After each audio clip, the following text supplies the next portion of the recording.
요한복음 15장입니다. 15장 1절부터 17절입니다. 찾아서 한 절씩 교도하겠습니다.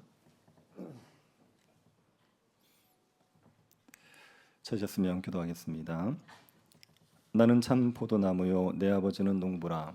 물은 내게 붙어 있어 열매를 맺지 아니하는 가지는 아버지께서 그것을 제거해 버리시고 물은 열매를 맺는 가지는 더 열매를 맺게 하려 하여 그것을 깨끗하게 하시느니라. 너희는 내가 일러 준 말로 이미 깨끗하여졌으니 내 안에 거하라 나도 너희 안에 거하리라. 가지가 포도나무에 붙어 있지 아니하면 스스로 열매를 맺을 수 없음 같이 너희도 내 안에 있지 아니하면 그러하리라. 나는 포도나무요 너희는 가지라. 그가 내 안에 내가 그 안에 거하면 사람이 열매를 많이 맺나니 나를 떠나서는 너희가 아무것도 할 수 없음이라. 사람이 내 안에서 거하지 아니하면 가지처럼 밖에 버려져 마르나니 사람들이 그것을 모아다가 불에 던져 사르느니라. 너희가 내 안에 거하고 내 말이 너희 안에 거하면 무엇이든지 원하는 대로 구하라. 그리하면 이루리라. 너희가 열매를 많이 맺으면 내 아버지께서 영광을 받으실 것이요 너희는 내 제자가 되리라. 아버지께서 나를 사랑하신 것 같이 나도 너희를 사랑하였으니 나의 사랑 안에 거하라. 내가 아버지의 계명을 지켜 그의 사랑 안에 거하는 것 같이 너희도 내 계명을 지키면 내 사랑 안에 거하리라. 내가 이것을 너희에게 이름은 내 기쁨이 너희 안에 있어 너희 기쁨을 충만하게 하려 함이라. 내 계명은 곧 내가 너희를 사랑한 것 같이 너희도 서로 사랑하라 하는 이것이니라. 사람이 친구를 위하여 자기 목숨을 버리면 이보다 더 큰 사랑이 없나니 너희는 내가 명하는 대로 행하면 곧 나의 친구라. 이제부터는 너희를 종이라 하지 아니하리니 종은 주인이 하는 것을 알지 못함이라 너희를 친구라 하였노니 내가 내 아버지께 들은 것을 다 너희에게 알게 하였음이라. 너희가 나를 택한 것이 아니요 내가 너희를 택하여 세웠나니 이는 너희로 가서 열매를 맺게 하고 또 너희 열매가 항상 있게 하여 내 이름으로 아버지께 무엇을 구하든지 다 받게 하려 함이라. 같이 보겠습니다. 내가 이것을 너희에게 명함은 너희로 서로 사랑하게 하려 함이라. 아멘. 어떤 추어탕 가게에 초등학생처럼 생긴 사람이 들어왔습니다. 그리고 추어탕을 시키고 미꾸라지 튀김을 시켜서 열심히 잘 먹는 거예요. 사람들이 신기해서 쳐다봤죠. 초등학생이 추어탕을 저렇게 잘 먹네. 그리고 신기해서 쳐다봤습니다. 이 사람이 열심히 식사를 하다가 주인을 부르더니 술을 달라는 겁니다. 그래서 주인이 우리 집은 미성년자에게 술을 팔지 않습니다. 그랬더니 이 사람이 자기가 미성년자가 아니라고 주민등록증을 딱 제시하는데 나이가 26살인 겁니다. 근데 얼굴은 정말 초등학교 학생 얼굴인 거예요. 굉장한 동안이죠. 저도 굉장한 동안이라는 소리 많이 듣습니다. 그래서 어디 가서 애가 둘이라 그러면 깜짝 놀라요. 총각인 줄 알았는데요. 죄송합니다. 이 사람은 이게 동안 정도를 넘어서 초등학교 때 얼굴이 더 이상 자라질 않은 겁니다. 그래서 2차 성징이 없었대요. 그리고 또 변성기도 없었다는 겁니다. 그래서 그 상태에서 머물러 버리니까 지금 26이나 되었는데도 여전히 초등학교 외모를 가지고 살아가는 거지요. 그런 사람들이 있습니다. 얼굴이 자라다가 멈춰버리는 그런 사람들이 있지요. 그리고 또 어떤 여청년은 어릴 때 뇌성마비를 겪으면서 이제 이게 지적으로 자라지를 못하게 된 겁니다. 그래서 어린아이의 그 상태에 머물러 있는 겁니다. 몸은 커서 이제 어른 몸처럼 되는데 그냥 지적으로는 여전히 아이 수준이 있어서 젖병을 물고 있어야 되고 기저귀를 차고 있어야 되고 그런 여청년이 있었습니다. 사람들 중에는 몸과 이렇게 몸은 건강하게 이제 잘 자랐는데 마음이 못 자라는 사람들도 있습니다. 그래서 나이가 들면은 어른이 되는 거지요. 그래서 아이들과 어른의 차이는 아이들은 자기만 생각한다는 거라면 어른들은 다른 사람을 배려할 수 있는 겁니다. 근데 60, 70이 되어도 자기만 생각하는 분들이 있어요. 이거는 이제 마음이 자라지를 못한 거지요. 나이가 들었지만 여전히 어린아이 마음을 가지고 살아가는 겁니다. 우리의 겉사람은 이럴 수 있습니다. 우리의 겉사람은 자라지 못할 수가 있어요. 그래서 몸에 문제가 생겨서 나이가 들어도 몸이 자라지 못하는 그런 경우들이 있을 수 있죠. 하지만 우리의 속사람이 그렇진 않아요. 우리의 영혼이 자라지 않는 법은 없습니다. 예수를 믿어서 영혼이 거듭나지 않습니까? 반드시 자라게 되어 있습니다. 어린아이의 수준으로 몇십 년을 머물고 있다 그렇게 되지가 않아요. 거듭나면 반드시 자라갑니다. 왜냐하면 하나님께서 우리를 자라가게 만들어 가십니다. 오늘 본문이 왜 예수 믿는 사람들이 자랄 수밖에 없는지, 왜 예수 믿는 사람들이 열매 맺는 삶을 살아갈 수밖에 없는지를 우리에게 말해주고 있습니다. 예수님께서 오늘 본문에서 세 가지를 말씀하시는 거거든요. 왜 우리가 열매를 맺을 수밖에 없는지를 얘기하시고, 또 열매 맺기 위해서 어떻게 해야 되는지를 설명하시고, 또 열매를 맺어야 되는 이유가 무엇인지를 설명하시는 겁니다. 이 오늘의 본문은 예수님께서 근심하지 말라고 하신 이야기의 맥락 속에 있습니다. 너희들 내가 떠난다고 해서 근심하지 마라. 내가 없다고 해서 너희들이 걱정하고 살아갈지 않아도 된다. 내가 떠나지만 너희들 근사한 삶을 살게 해줄게. 너희들이 열매를 풍성한 삶을 살아갈 수 있게 해줄게. 그렇게 얘기하시면서 세 가지를 이야기하신 겁니다. 그래서 우리도 이 세 가지를 한번 말씀을 통해서 살펴보겠습니다. 첫 번째로 왜 우리가 열매를 맺을 수밖에 없는지를 살펴보지요. 예수님께서 제자들의 발을 씻기시고 제자들에게 근심하지 말라 그렇게 얘기하셨던 것은 제자들과 마지막 식사를 하셨던 곳이었습니다. 거기에서 예수님께서 제자들에게 그런 교훈을 주지요. 그러고 나서 예수님이 그 자리를 떠나시는 거거든요. 14장 한번 보십시오. 14장 31절입니다. 오직 내가 아버지를 사랑하는 것과 아버지께서 명하신 대로 행하는 것을 세상이 알게 하려 함이로다. 일어나라 여기를 떠나자 하시니라. 이제 식사 자리에서 예수님께서 일어나자, 우리가 떠나가자 그렇게 얘기하셨어요. 그러고 나서 예수님이 어디로 가시냐면 겟세마네 동산으로 가시는 겁니다. 18장 1절을 보십시오. 예수께서 이 말씀을 하시고 제자들과 함께 기드론 시내 건너편으로 나가시니 그곳에 동산이 있는데 제자들과 함께 들어가시니라. 기드론 시내 맞은편 동산이 겟세마네 동산입니다. 여기에서 기도하시고 그러고 나서 군병들에게 잡혀서 십자가를 지게 되시는 겁니다. 그러니 식사 자리에서 떠나서 겟세마네 동산으로 가시는 거죠. 아마 그 가시던 중에 15장과 16장과 17장의 이야기를 하셨을 거라고 추측을 하는 겁니다. 또 어떤 학자는 아마 그 가던 길에 포도원이 있지 않았겠느냐. 그래서 포도원을 지나가시면서 포도나무와 농부의 비유를 하신 것이라고 추측을 하기도 합니다. 하여튼 예수님께서 15장 1절에 이렇게 얘기하십니다. 나는 참 포도나무요 내 아버지는 농부라. 예수님이 참 포도나무고 하나님은 농부라고 얘기하는 겁니다. 구약에도 포도나무에 대한 비유가 있습니다. 이사야 5장 같은 경우에도 보면 포도나무의 비유가 있지요. 어떤 농부가 극상품의 포도나무를 포도원에 심는 거예요. 포도원을 잘 가꾸어 놓고 또 포도를 수확했을 때 이제 포도주를 딸 것까지 다 준비해 놓고 그러고 나서 극상품의 포도나무를 심은 겁니다. 망대를 세워서 잘 돌봤는데 그런데 그 포도나무가 들포도를 맺어 버리는 거죠. 그럼 이제 그 농부가 그걸 어떻게 하겠습니까? 굳이 들포도를 맺는 포도나무를 지킬 이유가 없지 않습니까? 울타리를 걷어버리는 거죠. 들짐승에 먹히게 하는 겁니다. 그런 비유가 있습니다. 그 이사야 선지자가 비유할 때 그 포도나무는 누구를 상징하는 것이겠습니까? 그건 구약의 이스라엘 백성을 상징하는 겁니다. 이사야 5장 7절을 보십시오. 무릇 만군의 여호와의 포도원은 이스라엘 족속이요 그가 기뻐하시는 나무는 유다 사람이라. 그들에게 정의를 바라셨더니 도리어 포악이요 그들에게 공의를 바라셨더니 도리어 부르짖음이었더라. 이스라엘 백성이 포도원입니다. 이스라엘 백성들이 포도나무란 말입니다.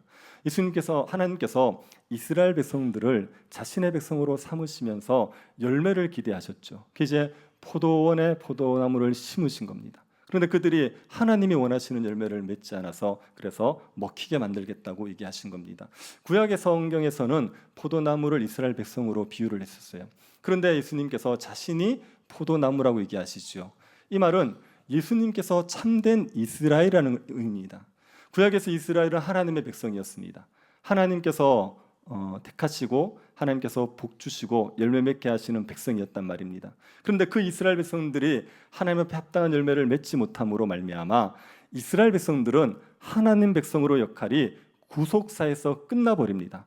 그리고 이제 참된 하나님의 백성이 오는 거예요. 그 참된 하나님의 백성이 누구냐? 예수 그리스도인 겁니다. 예수 그리스도가 참 이스라엘이고 예수 그리스도가 참된 하나님의 백성입니다. 그래서 예수님이 내가 참 포도나무라고 말씀하시는 겁니다. 예수님께서 참 포도나무라고 얘기하면 예수 믿는 성도 우리는 포도나무입니까 아닙니까? 우리도 포도나무지요. 참 이스라엘입니다. 왜냐하면 우리는 예수님에게 접붙여졌지 않습니까? 그래서 예수님이 참 포도나무고 예수님이 참된 이스라엘 백성이면 우리도 참 포도나무고 우리도 참된 이스라엘 백성이 하나님의 백성이 되는 거지요. 예수님이 포도나무고 하나님은 농부가 되는 겁니다. 그래서 이제 농부이신 하나님이 포도나무를 관리하시는 겁니다. 손질하시는 겁니다. 근데 나무에 붙어 있지 않은 가지가 있고 나무에 붙어 있는 가지가 있어요. 그래서 그 두 가지를 농부는 다르게 대합니다. 2절 한번 보십시오. 무릇 내게 붙어 있어 열매를 맺지 아니하는 가지는 아버지께서 그것을 제거해 버리시고 무릇 열매를 맺는 가지는 더 열매를 맺게 하려 그것을 깨끗하게 하시느니라. 포도나무에 붙어 있지 않는 가지는 농부가 그것을 제거해 버리지요. 그리고 포도나무에 붙어 있는 가지, 그래서 열매를 맺고 있는 가지는 농부가 그것을 깨끗하게 하는 겁니다. 이것을 이제 예수님과 성도로 비유하면 예수님에게 붙어 있는 성도는 열매를 맺도록 깨끗하게 하시고 예수님에게 붙어 있지 않는 성도는 아버지께서 잘라버리신다. 그렇게 얘기하는 거 아닙니까? 근데 여러분, 성도 중에 예수님에게 붙어 있는 성도가 있고 예수님에게 붙어 있지 않는 성도가 있습니까? 그렇게 될 수 있습니까? 없습니다. 성도라면 다 예수님에게 붙어 있기 마련이에요. 근데 여기 보면 포도나무에 붙어 있지 않은 가지가 있다. 그러면 예수님에게 붙어 있지 않은 성도가 있다. 이렇게 얘기하지 않습니까? 이거는 누구를 가리키는 거겠습니까? 이거는요, 교회 안에 있지만 예수를 믿지 않는 사람을 가리키는 말입니다. 예수님의 제자 중에 예수님의 제자 무리에 있지만 제자에 속하지 않은 사람이 있었죠. 누구죠? 가룟 유다는 예수님의 제자 무리에 있지만 제자는 아니었단 말입니다. 그 가룟 유다 같은 사람들이 포도나무에 붙어 있지 않은 가지인 거예요. 교회 안에 있지만 예수님을 안 믿는 사람들이 있습니다. 그냥 형식적으로는 예수 믿는 사람 같아 보여요. 그러나 실제로는 예수 믿는 사람이 아닌 사람들이 있단 말이에요. 그런 사람들이 포도나무에 붙어 있지 않은 가지인 겁니다. 그런 가지는 아버지께서 어떻게 하시지요? 잘라버리시는 거예요. 내서 버리시는 거죠. 이게 예수를 안 믿는데도 불구하고 교회 안에 머물러 있는 사람들이 있잖아요. 그 사람들은 하나님께 영광을 돌리겠습니까? 하나님 영광을 가리겠습니까? 하나님 영광을 가리게 돼요. 내가 교회를 다녀 그렇게 얘기하고 세상 사람들하고 똑같이 사는 거예요. 세상 사람들에게 욕을 먹을 짓을 하고 살아가는 겁니다. 그러면 그 사람이 교회를 다닌다고 얘기하는 것 때문에 오히려 하나님 영광이 가려지게 되는 거죠. 그런 사람들을 하나님께서 어떻게 하시냐면 잘라버리시는 겁니다. 그래서 교회 안에 있지만 예수를 참되게 믿지 않는 사람들은 교회 안에 오래 못 머무르게 돼 있어요. 보통 이제 그분들이 자기가 교회를 떠난다고 생각합니다. 근데 떠난다고 생각하는데 본인이 떠나는 게 아니라 하나님께서 잘라버리시는 경우가 있는 거죠. 내가 교회 안에 있지만 예수를 믿고 싶은데 안 믿어진다. 이런 가지를 자르진 않으세요. 그런 가지는 자르지 않습니다. 그런데 교회 안에 있지만 믿을 마음이 없는 분이 있습니다. 믿을 마음이 없이 그저 다른 이유 때문에 교회를 다니는 그런 분들이 있을 수 있어요. 그러면 하나님께서 잘라버리시는 거죠. 그러면 그 사람들의 운명은 어떻게 됩니까? 6절을 보십시오. 사람이 내 안에 거하지 아니하면 가지처럼 밖에 버려져 마르나니 사람들이 그것을 모아다가 불에 던져 사르느니라. 그 가지들은 어떻게 됩니까? 불태워지는 거죠. 교회 안에 있지만 예수 안 믿었던 사람들은 교회 밖에 잘려나갈 뿐 아니라 마지막 심판의 날에 심판을 피하지 못하고 불심판을 받게 되는 겁니다. 이게 예수 그리스도에게 붙어 있지 않은 자의 운명이란 말입니다. 그러면 예수님에게 붙어 있어서 열매를 맺는 사람들은 어떻게 하십니까? 한번 어떻게 하신다고 얘기하는지 다시 한번 2절을 보시겠습니까? 물은 내게 붙어 있어 열매를 맺지 않은 가지는 아버지께서 그것을 제거해 버리고 물은 열매를 맺는 가지는 더 열매를 맺게 하려 해 그것을 어떻게 하신다고요? 네. 농사 지으신 분들 한번 생각해 보십시오. 어떤 나무의 가지가 열매를 많이 맺게 하기 위해서 그 가지를 깨끗하게 하는 방식은 뭡니까? 씻어줄까요? 뭐죠? 가지치기. 그래서 이제 잔가지가 많으면 열매를 많이 못 맺습니다. 그럼 이제 잔가지를 제거하고 열매를 맺을 수 있는 가지만 딱 남겨두는 거죠. 그 가지치기를 해주는 게 깨끗하게 만드는 거예요. 열매를 맺는 가지들은 하나님 아버지께서 열매를 더 많이 맺게 하기 위해서 가지치기를 해주는 겁니다. 열매를 맺을 수 있도록 깨끗하게 손질을 해주는 거죠. 우리가 예수 그리스도에게 붙어 있으면 하나님을 사랑하고 이웃을 사랑하는 삶을 열심히 살아가면 그러면 우리의 삶의 열매가 풍성하단 말이에요. 근데 우리가 하나님 사랑하고 이웃 사랑하기를 힘쓸 때가 많습니까? 자꾸만 곁눈질을 많이 합니까?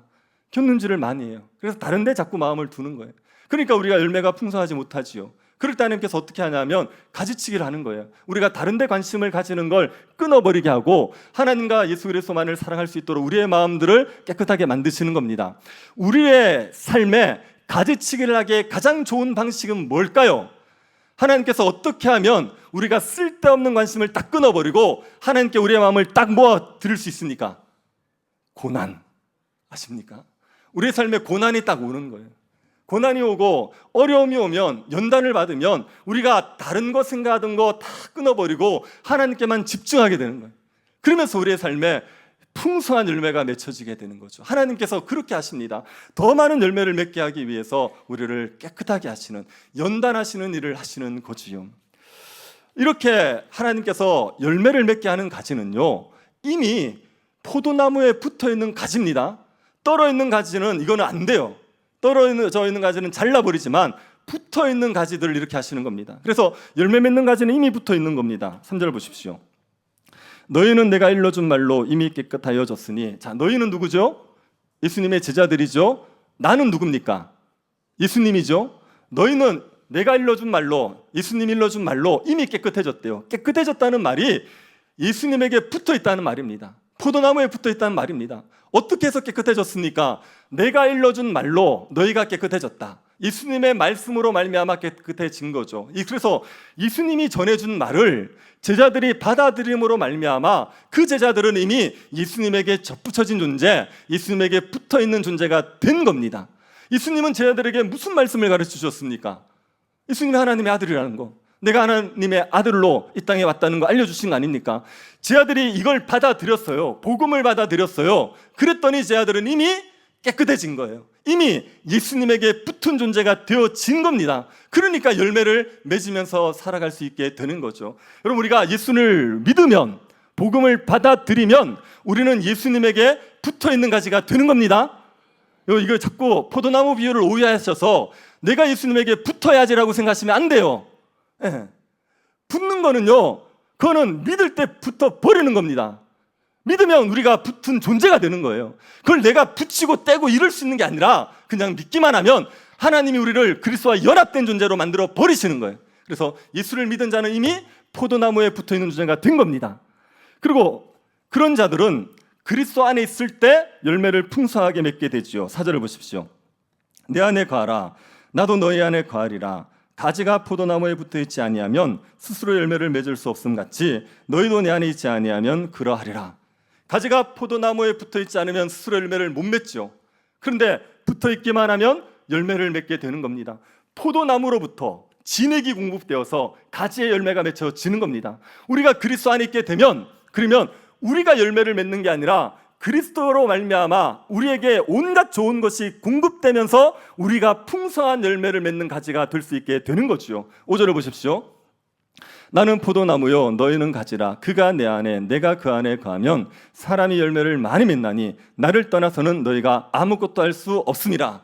우리가 그리스도를 떠나면 아무것도 할 수 없습니다. 그러나 그리스도 안에 있으면 우리는 우리의 부족함과 연약함을 벗어버리고 하나님의 은혜로, 그리스도의 은혜로 우리가 풍성한 열매를 맺으면서 살아갈 수가 있습니다. 그리스도 안에 있는 자들이 풍성한 열매를 맺을 수 있는 건 그리스도로부터 양분이 공급되기 때문에 그래요. 그뿐 아니라 기도의 응답이 있기 때문에 그렇습니다. 7절을 보십시오. 너희가 내 안에 거하고 내 말이 너희 안에 거하면 무엇이든지 원하는 대로 구하라. 그리하면 이루리라. 우리가 예수님 안에 거하고 예수님이 우리 안에 거하면, 우리가 예수님과 한 몸으로 연합되어 살아가면, 그러면 무엇이든지 원하는 대로 구하면 다 들어주시겠다고 약속하시는 겁니다. 믿으십니까? 이게 됩니까? 아니, 우리가 구하는 게 다 응답받아지지 않는데요, 이렇게 물을 수 있죠. 그런데 조건이 있지 않습니까? 너희가 내 안에 거하고 내가 너희 안에 거하면, 그리스도와 연합이 되면, 이 말은 우리가 그리스도를 사랑하고 그리스도의 뜻대로 살려고 하면 말입니다. 여러분, 예수 그리스도를 사랑하는 사람이 뭘 구하겠습니까? 자기의 정욕대로 구하겠습니까? 그렇게 구하지 않습니다. 다 주의 뜻대로 구하는 거예요. 주의 뜻대로 구하면 무엇을 구하든지 간에 응답해 주시게 되는 거예요. 이 기도에 응답이 있기 때문에 풍성한 열매를 맺으면서 살아갈 수 있게 됩니다. 그래서 예수님이 하신 말씀에 보면 성도가 열매를 맺을 수밖에 없는 4가지 이유를 설명하고 있는 겁니다. 첫 번째 이유가 뭐냐? 이미 예수 그리스도에 붙었기 때문에 그래요. 3절 다시 보십시오. 너희는 내가 일러준 말로 이미 깨끗하여졌으니, 성도는 예수 그리스도에게 믿음으로 붙었습니다. 연합되었습니다. 그렇기 때문에 열매를 맺을 수밖에 없는 존재가 된 겁니다. 우리의 존재 자체가 열매를 맺지 않을 수 없는 존재가 되었단 말입니다. 그리고 두 번째 이유가 뭐냐면 성도들에게 그리스도가 온갖 좋은 것들을 공급해 주세요. 5절 보십시오. 나는 포도나무요 너희는 가지라. 그가 내 안에 내가 그 안에 거하면 사람이 열매를 많이 맺나니 나를 떠나서는 너희가 아무것도 할 수 없음이라. 그리스도 안에 있으면 그리스도께서 우리가 열매를 맺을 수 있도록 온갖 양분을 다 공급해 주시는 겁니다. 우리에게 필요한 지혜가 있으면 지혜를 주시고, 능력이 필요하면 능력이 주시고, 물질이 필요하면 물질을 주시고, 건강이 필요하면 건강을 주셔서 열매를 맺으며 살아갈 수 있도록 만들어 주시는 거예요. 그리스도로부터 좋은 것들이, 온갖 양분들이 공급되는데 어떻게 열매를 안 맺냐는 말입니다. 세 번째 이유는 뭐냐? 하나님이 농부예요. 2절 다시 한번 보십시오. 물은 내게 붙어 있어 열매를 맺지 아니한 가지는 아버지께서 그것을 제거해 버리시고, 물은 열매를 맺는 가지는 더 열매를 맺게 하려 그것을 깨끗하게 하시느니라. 하나님 아버지께서 농부가 되셔서 우리가 열매를 맺을 수 있도록, 더 많은 열매를 맺을 수 있도록 우리를 깨끗하게 하시는 일을 하시는 겁니다. 신자가 그리스도에게 붙어 있어서 열매를 맺어야 되는데, 열매를 맺지 못하는 삶을 살아가면 하나님께서 손 놓고 계시겠습니까? 건드리시겠습니까? 손 놓고 계시지 않습니다. 열매를 맺어야 되는데 열매 없는 삶을 살아갈 때 농부가 가만히 두겠습니까? 농부가 어떻게든 만져서 그 가지가 열매를 맺게 만들지요. 여러분, 게으른 농부는 가지가 열매 못 맺게 할 수 있습니다. 무능한 농부가 가지가 열매 못 맺게 할 수 있어요. 그러나 유능하고 부지런한 농부라면 반드시 가지가 열매를 맺게 하지요. 하나님은 유능한 농부입니까? 게으르고 무능한 농부입니까? 얼마나 유능하신 농부입니까? 저는 이제 화초를 못 키우거든요. 그래서 한 달에 한 번 물을 주면 되는 화초도 저는 말라 죽일 자신이 있습니다. 저한테 그런 탁월한 능력이 있습니다. 근데 이제 어떤 분들은 다 말라 죽은 화초도 살리더라고요. 그런 분들 있잖아요. 유능한 농부는 다 죽어가는 것도 살리는 거예요. 하나님이 유능한 농부가 되시기 때문에 우리가 다 말라 비틀어 버린 가지 같아 보여도 얼마든지 살려내셔서 열매를 맺게 만드실 수 있는 거죠. 그 하나님의 농부 되심 때문에 신자는 열매 맺는 삶을 살아가는 겁니다. 그리고 네 번째 이유가 뭐냐면 기도의 응답이 있는 거예요. 우리가 하나님 앞에 간구하면 하나님의 기도를 들어주시는 겁니다. 7절 다시 한번 보십시오. 너희가 내 안에 거하고 내 말이 너희 안에 거하면 무엇이든지 원하는 대로 구하라. 그리하면 이루리라. 우리가 기도하면 응답이 있는데요, 정말 말도 안 되는 일들이 기도로 말미암아 이루어지는 걸 보는데요, 어떻게 우리가 열매 없는 삶을 살아간다고 말할 수 있습니까? 이 네 가지 이유 때문에 신자는 반드시 열매를 맺으면서 살아가게 됩니다. 이거 외웁시다. 제가 여러분에게 40개를 외우라 그런 거 아니지 않습니까? 딱 4개만 외웁시다. 첫 번째, 우리가 열매를 맺을 수밖에 없는 이유, 첫 번째는요, 예수 그리스도 안에 이미 붙어있는 존재이기 때문에 그래요. 복음을 믿음으로 붙어있는 존재가 되었기 때문에 그렇습니다. 두 번째는요, 예수님으로 양분이 공급되기 때문에 그래요. 그리고 세 번째는요, 하나님이 농부가 되시기 때문에 그래요. 네 번째는요, 기도의 응답이 있기 때문에 그래요. 이 네 가지 이유 때문에 열매 맺는 삶을 살아갈 수가 있습니다. 여러분, 성도가 열매를 맺는다고 말할 때는 어떤 걸 얘기하는 겁니다? 어떤 걸 얘기하는 겁니까? 성도 열매는 뭐지요? 우리가 예수를 닮아가는 거예요. 우리의 인격이 점점 예수를 닮아가는 게 성도가 맺어가는 열매인 겁니다. 예수를 처음 믿을 때하고 예수를 믿은 지 10년, 20년이 지났을 때 달라요. 처음 믿을 때는 정말 어린아이 같습니다. 그래서 예수에게 비슷하기보다는 마귀에게 비슷해요. 그런데 그러다가 10년 지나고 20년 지나고 30년 지나면 예수 닮은 사람, 예수의 향기를 나타내는 사람으로 바뀌어가는 겁니다. 여러분, 교회 오면은 진짜 좋은 권사님 많죠? 진짜 좋은 집사님, 장로님들 많죠? 이분들이 원래 그렇습니까? 네, 우리는 그분들의 과거를 합니다. 네. 원래 그런 분이 아니에요. 원래 그런 분들이 아닌데 그 열매 맺는 삶으로 하나님이 이끌어 가셔서 그렇게 되는 겁니다. 예수를 닮은 사람이 되는 거예요. 원수조차도 사랑할 수 있는 그런 존재로 점점 바뀌어가는 게 열매인 겁니다. 그리고 또 열매는 뭐냐 하면 우리로 말미암아 교회가 충만해지는 거예요. 우리가 가진 은사라는 게 있습니다. 우리가 잘할 수 있는 게 있어요. 남들은 하라 그러면 너무 힘들어하거든요. 그런데 본인은 너무 쉽게 할 수 있는 일들이 있습니다. 은사인 겁니다. 그런 은사 가지고 다른 사람을 섬기면, 그러면 교회가 충만해지는 거예요. 성도들이 유익을 얻고 교회가 충만함을 누리는 겁니다. 나 때문에 누가 은혜를 받고 나 때문에 유익을 얻고 교회가 충만해지는 것, 이게 열매란 말입니다. 그리고 우리 때문에 예수 믿는 사람들이 생겨나는 게 열매입니다. 나 때문에 예수를 믿었다고, 당신이 전해준 복음 때문에, 당신의 삶의 모습을 보고 내가 예수를 믿게 되었다고 말하는 사람들이 생겨나는 것, 이게 열매란 말입니다. 이런 열매가 우리의 어떠함이 아니라 예수 그리스도를 믿었다는 이유 때문에 하나님의 은혜로, 그리스도의 은혜로 우리에게 맺혀지게 되는 거예요. 이걸 믿으시기를 바랍니다. 뭐 안 돼 이렇게 얘기하면 아무것도 못 믿는 거예요. 그런데 된다고, 그리스도 때문에, 하나님 때문에 된다라고 믿으시기 바랍니다. 제가 극동방송에서 라디오 방송하고 있는데 PD가 저한테 묻더라고요. 이번 주에, 목사님 좋아하는 찬양이 뭡니까? 그 전에 물었습니다. 목사님에게 찬양의 은사가 있습니까? 제가 단호하게 아니라 그랬죠. 네. 그리고 이제 또 묻더라고, 좋아하는 찬양이 뭐냐고. 그래서 제가 숨도 쉬지 않고 얘기한 게 뭐냐면, 그 찬양 아십니까?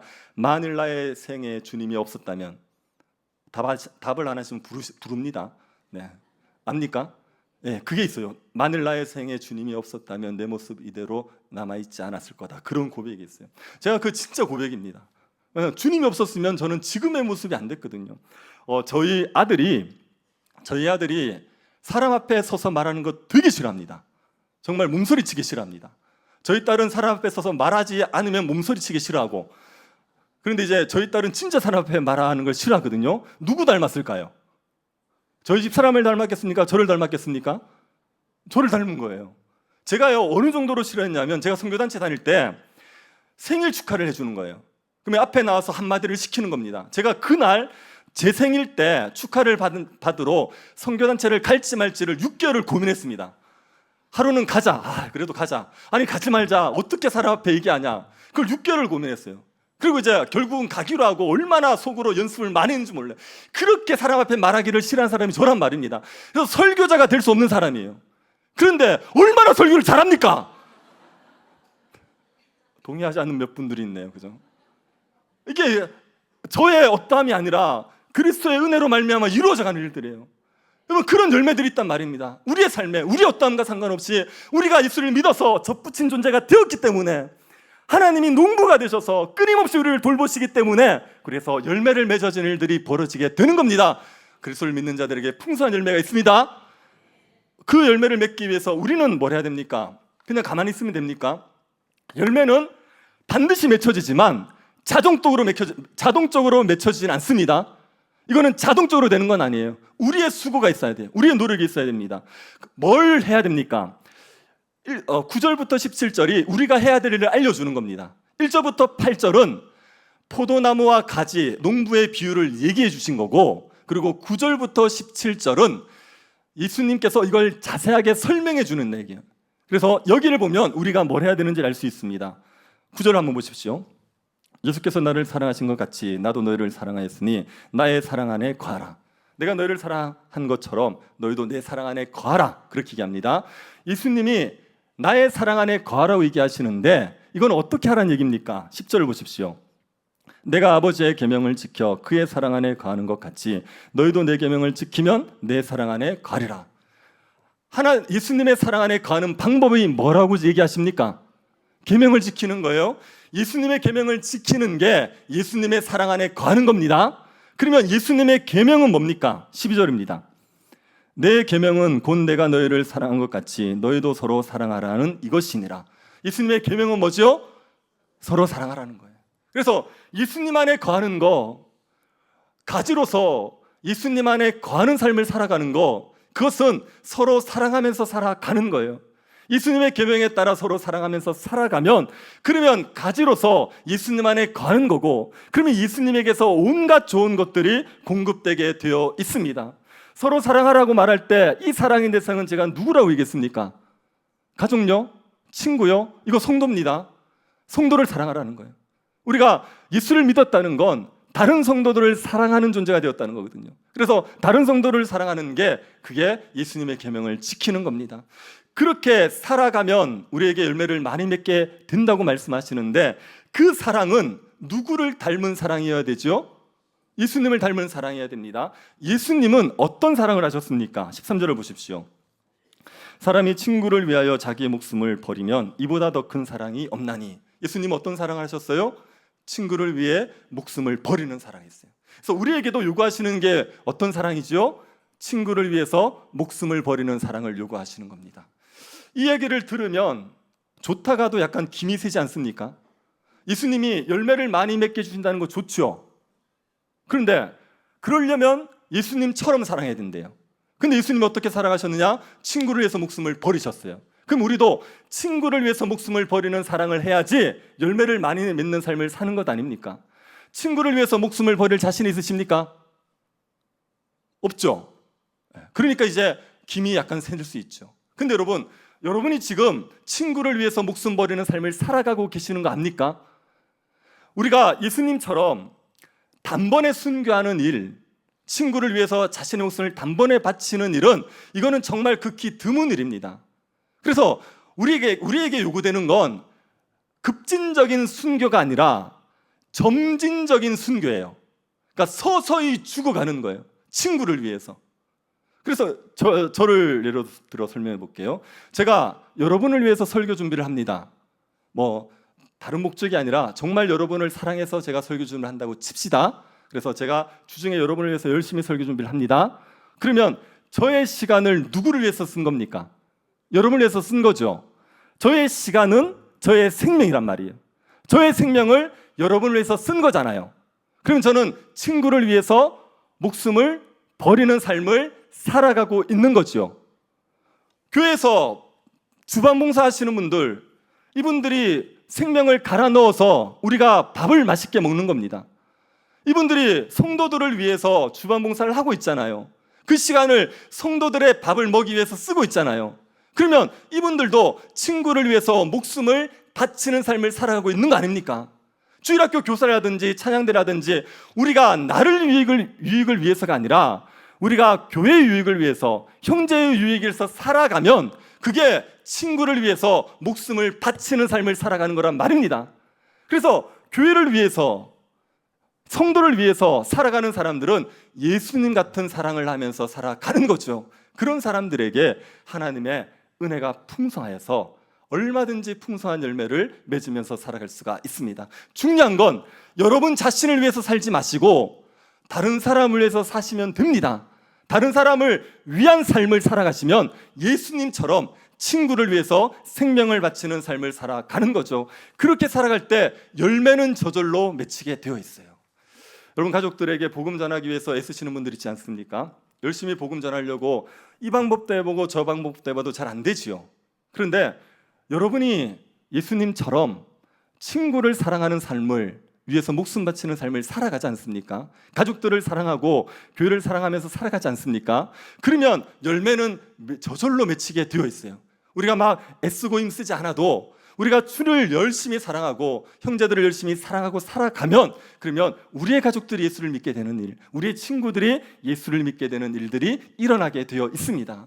우리 교회는 물된동산 같은 교회를 꿈꾸지 않습니까? 물된동산 같은 교회가 되기 위해서 세 가지를 제거해야 됩니다. 첫 번째가 멍해, 두 번째가 손가락질, 세 번째가 허망한 말. 이 세 가지를 제거해야 됩니다. 한 가지를 해야 되죠. 뭘 해야 됩니까?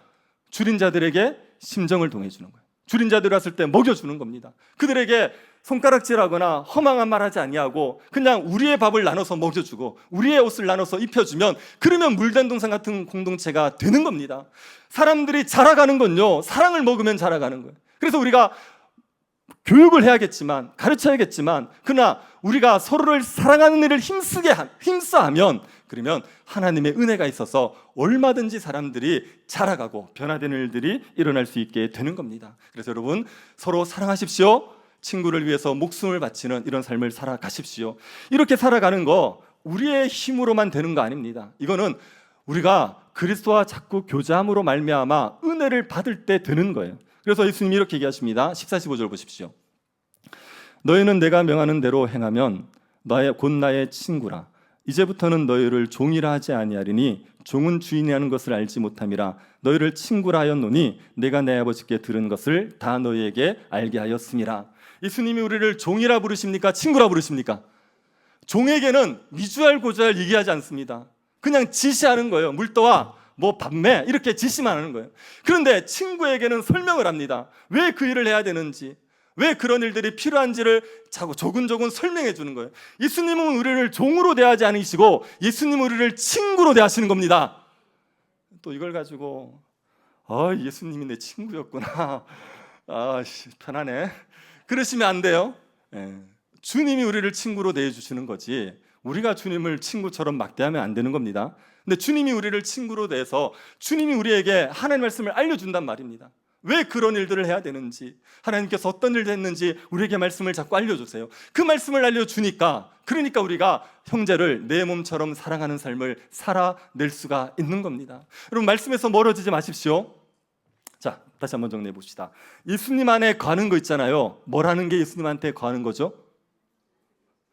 말씀과 기도를 열심히 하면 예수님 안에 거하는 겁니까? 형제를 사랑하는 게 예수님 안에 거하는 겁니까? 맞죠? 형제를 사랑하는 게 예수님 안에 거하는 겁니다. 말씀과 기도를 열심히 하는 게 예수님 안에 거하는 게 아니라 형제 사랑하는 게 예수님 안에 거하는 거예요. 그런데 형제를 사랑하는 일이 어떻게 가능하냐고요? 말씀과 기도가 없이 형제 사랑이 되냐고요?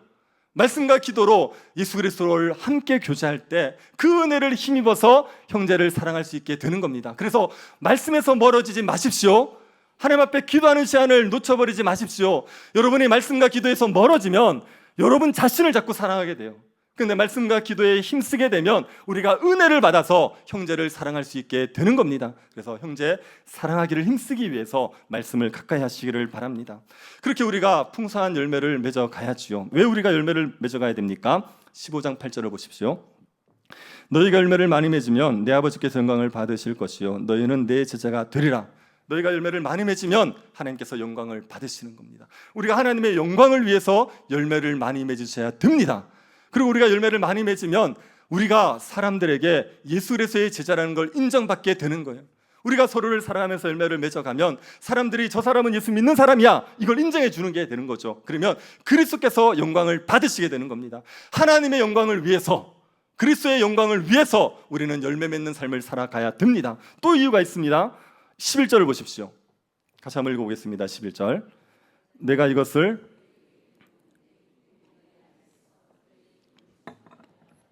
왜 우리가 열매를 많이 맺어야 됩니까? 우리의 기쁨을 위해서요. 우리의 기쁨이 충만하기 위해서 열매를 많이 맺어야 됩니다. 신자로서 항상 기뻐하면서 살아가고 싶지 않습니까? 그 방법이 뭐냐 하면 열매를 많이 맺는 거예요. 서로 사랑함으로 말미암아 열매를 많이 맺으면 우리에게 말할 수 없는 기쁨이 있게 되어 있습니다. 우리가 예수를 닮아 보십시오. 예수 닮은 인격으로 살아보십시오. 우리의 삶에 얼마나 풍성한 기쁨이 있는데요. 우리에게 해를 끼친 사람에게 우리에게 보복을 했을 때가 기쁩니까? 그에게 선으로 갚을 때가 기쁩니까? 우리가 보복하면 속이 시원할 것 같아요. 보복하면 너무 좋을 것 같아요. 그런데 보복해 보십시오. 우리의 마음이 시원한지. 그렇지 않습니다. 예수 그리스도를 따라 우리가 원수조차도 선대해 주면 그때 우리에게 신령한 기쁨이 있습니다.